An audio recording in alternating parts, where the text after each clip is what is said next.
السلام عليكم ورحمة الله وبركاته. أصحابي aad ayaan idin salaamayaa.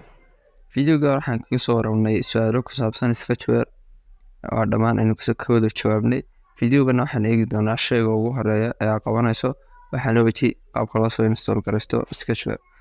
Fiidiyowga waxaan ku sheegnay in Sketchware aynu dhex oolin Play Store-ka, si awgeed browser-ka kugu jira aniga Chrome baa igu jira, browser kugu jira ayaad furaysaa, kadibna xagaas ayaad tegaysaa, waxaad ku qoraysaa Sketchware.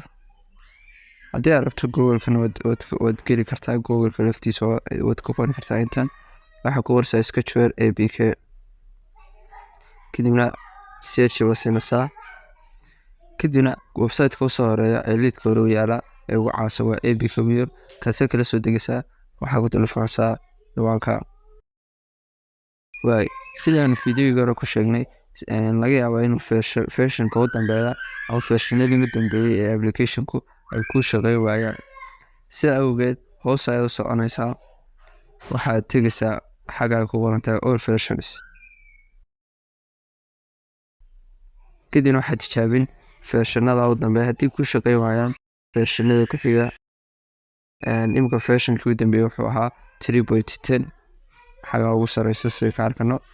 hadduu kaasi ku shaqeyn waayo 3.9 waa eegi kartaa, hadduu kaasi ku shaqeyn waayo 3.8 waa eegi kartaa. hoos uma soconaysaa, markaa ka ku shaqeeya unba isticmaalaysaa. haddaba markaa soo install garaysto Sketchware, waxay gelaysaa aniga haddaba soo install garaysantahay, markaa mar rabo inaan marnaba soo install garaysto, waxaad gelaysaa downloads-ka gelaysaa, xaggaas wataa Sketchware iigu qoran, markaa iyada ayaad ku dhufanaysaa,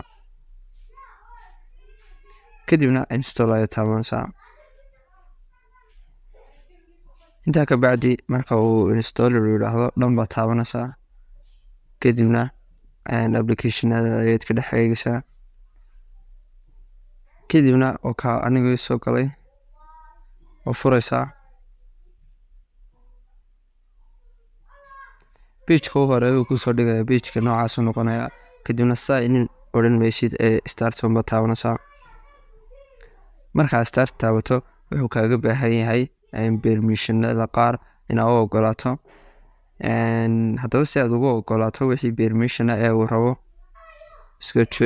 Sketchware ayaad dul haynaysaa, kadibna ayar ayaad taabanaysaa, ama xagga setting-ka ayaad kasoo galaysaa, kadibna permissions ayaad taabanaysaa. xagga waxaa u baahan yahay 2 permission ama 2 ogolaansho, labadaba waa siinaysaa, allow baa odhanaysaa, ka kalena allow baa odhanaysaa. marka permission-nada u soo ogolaato ee Sketchware soo dhex gasho, hadda waxa keliya ku hadhay ama waa sameynaysaa ana project-tii koowaad aad sameyso. si awgeed fiidiyowga kan ku xiga ayaan sameyn doonaa project-tii koowaad. marka aad ayaan idin salaamayaa. Assalaamu calaykum.